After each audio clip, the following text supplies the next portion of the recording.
Good morning, my name is Purely Def, your favorite def rapper. I want to go all the way back to basics and talk about multis in this episode. If you're not interested in that, feel free to move on, but I do count it as a battle rap technique. If I were to do an entire series on basketball techniques and never talked about how to dribble, I feel like that would be very irresponsible. Even though to a lot of people, dribbling is a very basic thing and doesn't necessarily need to be covered extensively. But this video is really aimed at people who might be newer or people who have been around a long time and are just really into battle rap history and analysis. And it's not only something that gets used in battle rap, but it's very common to see in rap period. So to give y'all a little bit of battle rap history, prior to maybe 2008 and 2009 or so was what we call the freestyle era, where most of battle rapping that took place was all off of the top of the head. Or there was definitely a period of time where people would be kind of mixing in freestyles with written. The line does get kind of blurry around 2007, 2008, 2009. But I would say around grind time, that is definitely when we were kind of full blown into the written era of battle rap. So in older battles, it was a lot more common to see everything be freestyled. In newer battles,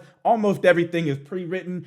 You'll definitely see rebuttals here and there, but apart from that, generally, the majority of material is pre-written in advance for your opponent. Back in the grind time days, there weren't a whole lot of schemes, there weren't a whole lot of punches. They were definitely there, but if you compare that era to 2024 battle rap, we punch way, way more. There are definitely some people who go out there and literally will punch every single line. Back then, it would have been, very unique to see somebody who was punching every two lines.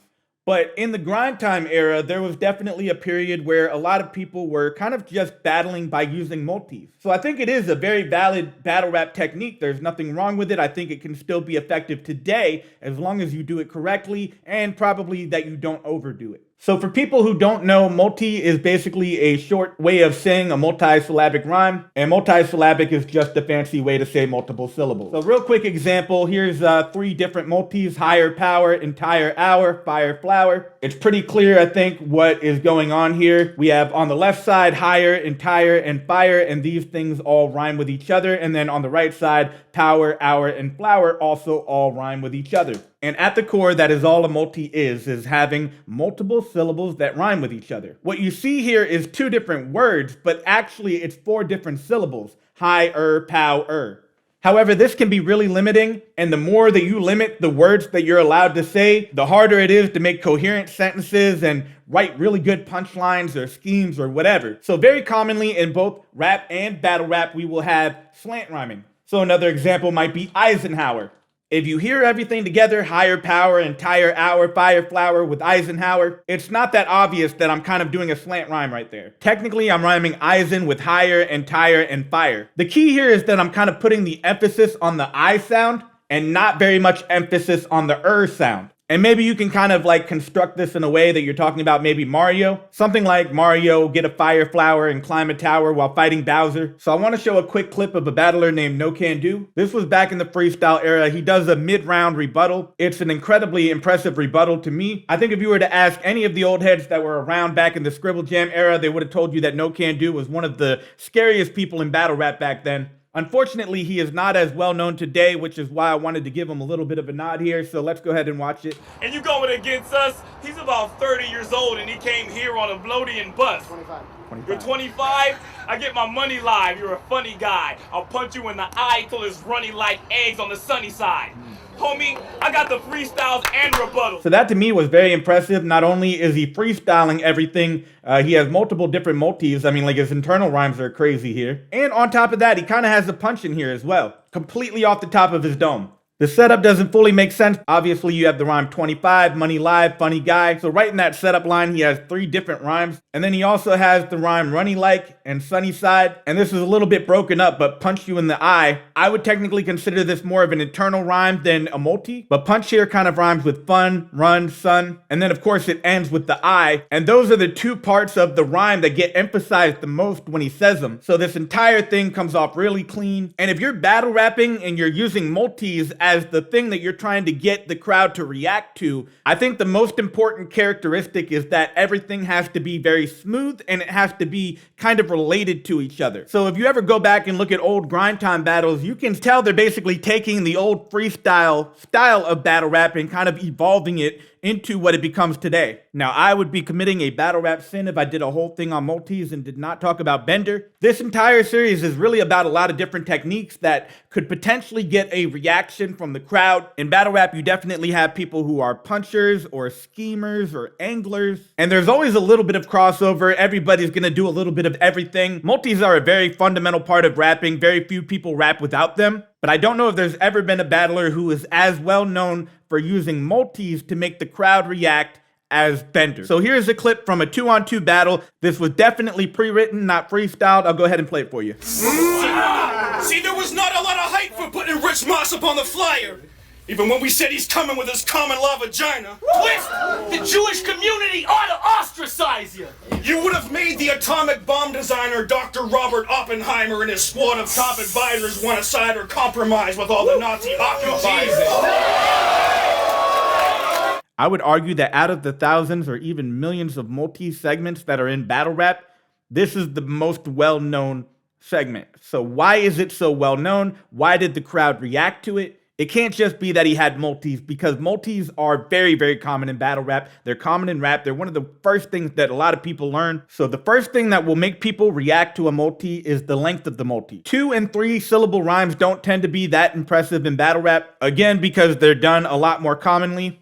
Whenever you see somebody that's doing a lot more 4 and 5 syllable rhymes, then that person tends to be more of a hip hop purist. It does become a little bit less common because if your goal is to focus on punching and scheming and everything, you're probably not putting that much thought into going above and beyond what you have to do for a multi. But when you start getting into 6, 7, and 8 syllables, then it becomes a lot more constricting on the words that you're allowed to say. It's definitely not unheard of. Bender is not the first person in the world to ever do a 6 or 7 syllable multi, but they just aren't quite as common.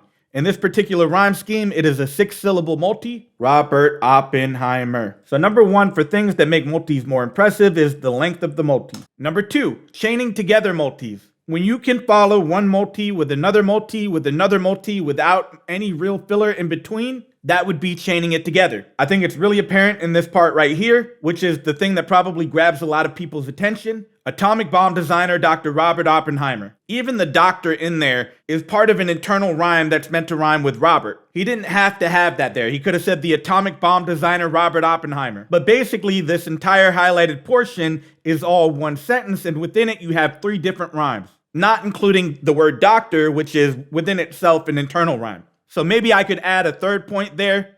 Maybe internal rhyming. What is internal rhyming? I haven't given you a great example, so I'm gonna give you one of the most well-known. This is not a battle rap quote, but it's a quote from Big Pun. Dead in the middle of Little Italy, little did we know we riddled the middleman who didn't do diddly. At the very core of it, the multi here is diddly, Italy, which is a 3-syllable multi, which is not that impressive. But what's really impressive is all the chaining and internal rhymes that he has within here. If you think about conventional rhyming, an internal could be something like an A-B rhyme scheme.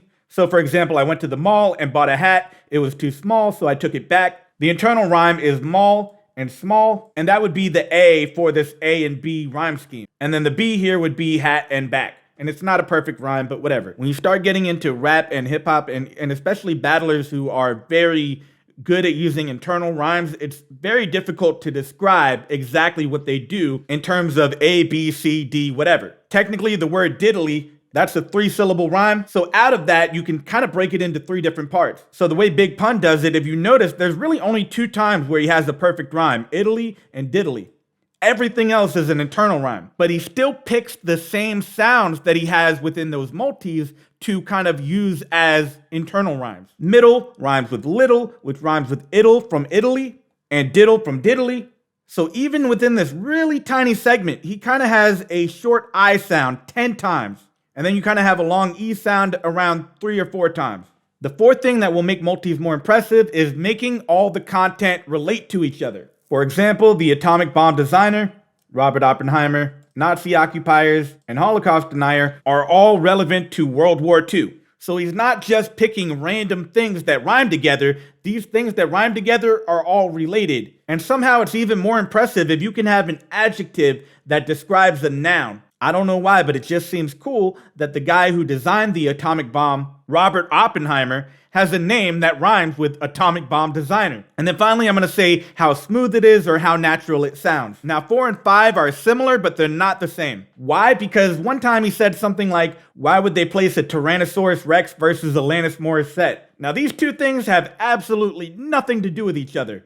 But for some reason, that still sounds fucking fire. And that's because of number 5. Some things just sound good together. So one more that I thought of is longevity. Basically, how many lines are you doing the multi? Are you doing the multi for 4 lines or 8 lines or 12 lines? There are definitely people who have done an entire round off of the same multi. Often they will mix it in with punching or something else, but you don't have to. But if you do an entire round off of one multi, typically people notice, especially other battle rappers. There's one other multi technique that was really popular back in the grind time era that I want to talk about.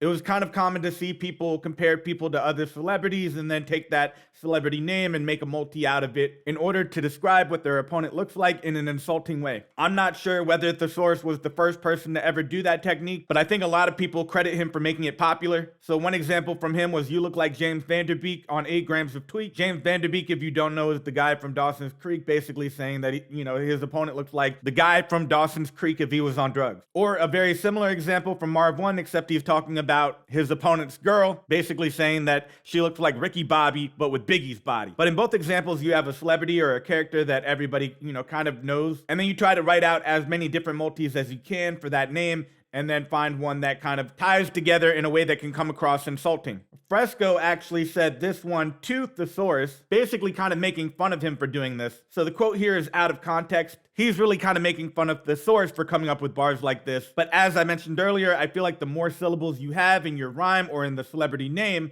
the more impressive the rhyme can sound. I'll give you a couple other examples that popped into my mind and then we'll wrap up. One of them is from the battle rapper Nestle. He said, "I turn my L's to dubs like Elmer Fudd," basically saying that he turns his losses into wins. But also, if you hear Elmer Fudd talk, he tends to turn his L sounds into W's. So this was a very clever way of taking a multi and basically turning it into a traditional X like Y punch. And this is a really, really fire bar because it's kind of a complex punchline, but the way that it got phrased and turned into a multi makes it feel so seamless and effortless. And then finally, kind of a funny example I wanted to add in. "I'll catch up with you and shoot ya. Lima bean in a time machine, you'll be a vegetable in the future." So there's 2 different multis going on here, "catch up with you" and "shoot ya," and that rhymes with vegetable in the future. So technically a 7-syllable rhyme right there, but then you also have an internal rhyme, Lima bean and time machine. So I would probably describe this as an ABBA rhyme scheme. The A here would be "catch up with you and shoot ya." The B would be Lima bean. The second B would be time machine, and then vegetable in the future. The bar is a little bit odd because it is very contrived. Why would a lima bean be in a time machine? But to me, what I kind of like about the bar is that there's really no fat on it. He needed every word of this internal multi to make it work. A lima bean is a vegetable. The time machine explains why it's in the future. And then obviously there's a double meaning, basically saying that he's going to put him in a coma in the future. So those are a couple examples of how you can take multis and internal rhymes and kind of use them to enhance your ability to punch. Definitely check out Kid Twist and Porridge versus Lopesky and Bender on King of the Dot, or check out NoCanDo and Rhetoric versus Immaculate and Thesaurus. And that is on the Jump Off YouTube channel. And that is all I have for this episode. Thank you for tuning in.